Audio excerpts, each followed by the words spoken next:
ज्या ज्या वेळी ब्राह्मण आणि ब्राह्मणवाद सत्तेमध्ये आला त्या त्या वेळेले ब्राह्मण आणि ब्राह्मणवाद हा माजल्याचा इतिहास आहे। नुकतेच राष्ट्रीय स्वयंसेवक संघ आणि आरएसएसचे सरसंघचालक मोहन भागवत यांच्या मागच्या काही दिवसापूर्वी भाषण आलेत की ते पहिल्या एका भाषणामध्ये म्हणतात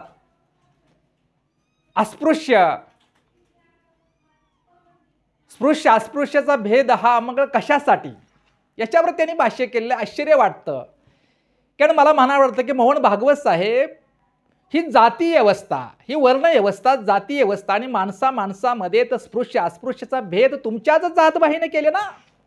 ब्राह्मण कुळीनंच माणसामध्ये स्पृश्य आणि अस्पृश्याचा भेद निर्माण केला, जाती व्यवस्था निर्माण केली तुमच्याच जातवाहीने आणि तुम्हीच त्याच्यावर टीका करताय। म्हणजे हा ब्राह्मणी कावा पुन्हा एकदा तुम्ही उकरून काढला। खरं तर आज सुद्धा हिंदुत्वाच्या नावाखाली तुम्ही जी घोषणा देता, हिंदुत्वाच्या नावाखाली ब्राह्मणवाद बहुजन समाजावर त्यांचं वर्चस्व अबाधित राहण्याकरता तुमची धडपड चालू आहे 1925 पासून। जाती व्यवस्था आणि अस्पृश्याला दिलेली मान्यता म्हणजे हिंदुत्व, म्हणजे ब्राह्मणत्व, हिंदुत्वाच्या आड दडलेला ब्राह्मणवाद आणि याची जोपासना करण्याकरता ब्राह्मणवाद ह्या अबाधित राहण्याकरता ब्राह्मणवाद हा बहुजन समाजावर वर्चस्व ब्राह्मणवादाचं राहण्यासाठी तर तुम्ही हिंदुत्वाच्या नावाखाने त्याच्यासाठी तर तुम्ही आरएसएस काढली ना, त्याचे तुम्ही संघचालक आहे।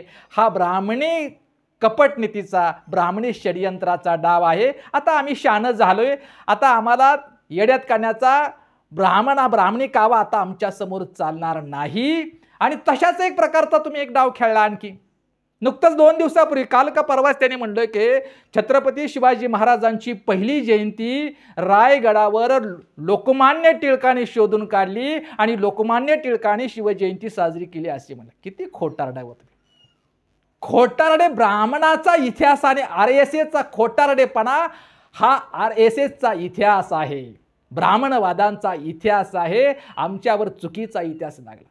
अरे छत्रपती शिवाजी महाराजांची समाधी आणि शिवजयंती जगातली पहिली शिवजयंती राष्ट्रपिता महात्मा ज्योतिबा फुले यांनी सुरू केली, हे सर्वमान्य जगमान्य झालेलं आहे। तरी सुद्धा हे तुम्ही पुन्हा ब्राह्मणवाद पुन्हा एकदा उकरून काढून हे मुद्दा पुन्हा बहुजन समाजाचा बुद्धिभेद करण्याचं कारस्थान रचलं जात आहे।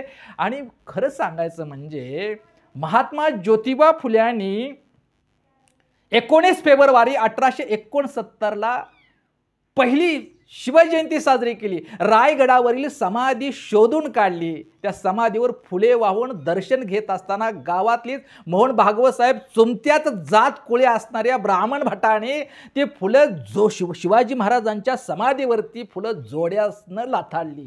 हा इतिहास आहे।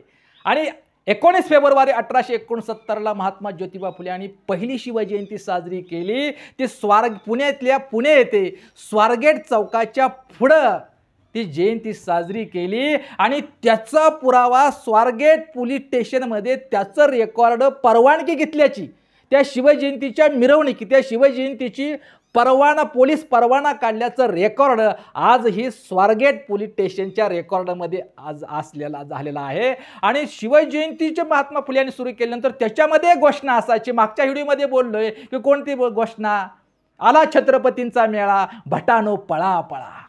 आणि ही मिरवणूक काढत असताना लोकमान्य टिळक हे 13 वर्षाचे होते। 1856चा त्यांचा जन्म, 1869ला पहिली शिवजयंती आणि त्यांचे पुरावे गाडीभर पुरावे देता येतील। त्यावेळी भटमान्य टिळक हे नुसते 13 वर्षाचे होते आणि ह्या भटमान्य टिळकांनी हे 13 वर्षाचे असताना ही घोषणा ऐकली शिवजयंतीच्या मिरवणुकीमध्ये, लपून ऐकली अशी, आला छत्रपतींचा मेळा भटानो पळा पळा।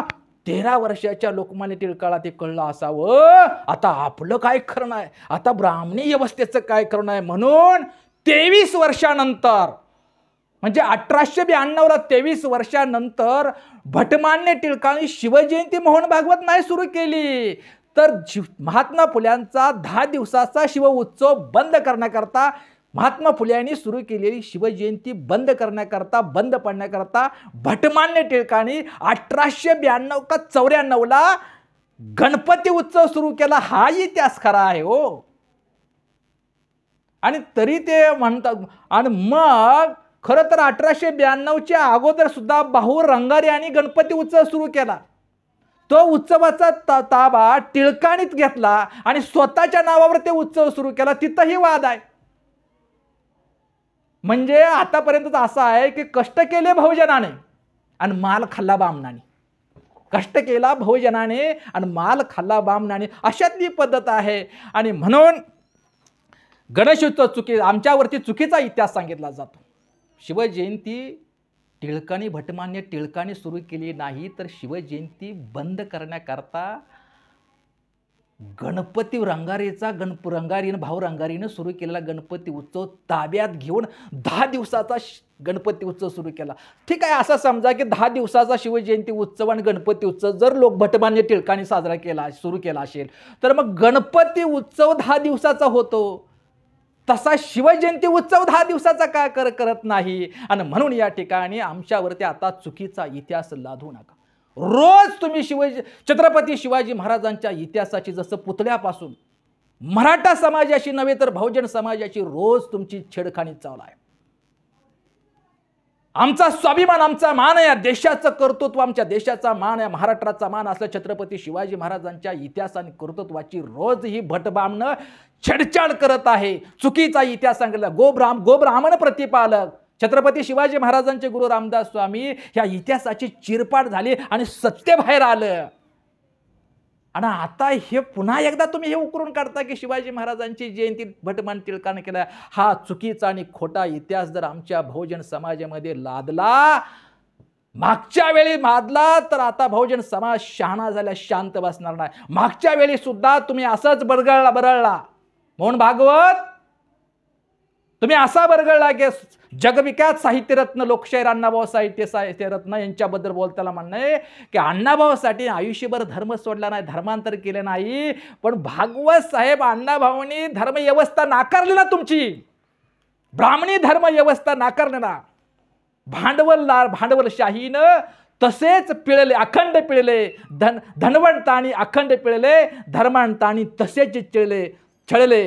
ह्या कवनातून जग बदल घालून घावं गेले सांगून मला भीमराव, या कवनातून, ह्या शाहिरीतून आंबेडकरवादी लोकशाहीर अण्णाभाऊ साठ्यांनी इथली हिंदू धर्म व्यवस्था नाकारली ना, हे सत्य सांगा. आणि म्हणून आता जर तुम्ही असा चुकीचा इतिहास सांगत असाल तर RSSचे सरसंघचालक मोहन भागवत आणि तुमच्या RSSच्या पिल्ल्यानो शिवरायांचा मावळा म्हणजेच महामानव डॉक्टर बाबासाहेब आंबेडकरांचा बहुजन मेळा एकत्र आला तर RSSच्या पिल्ल्यानो आणि RSSचे सरसंघचालक असलेल्या मोहन भागवत तुम्हाला पळता भुई थोडी झाल्याशिवाय राहणार नाही. म्हणून आता बंद करा बामणी कावडाचा डाव टाकायचा. म्हणून शेवटी जय शिवराय, जय भीमराय.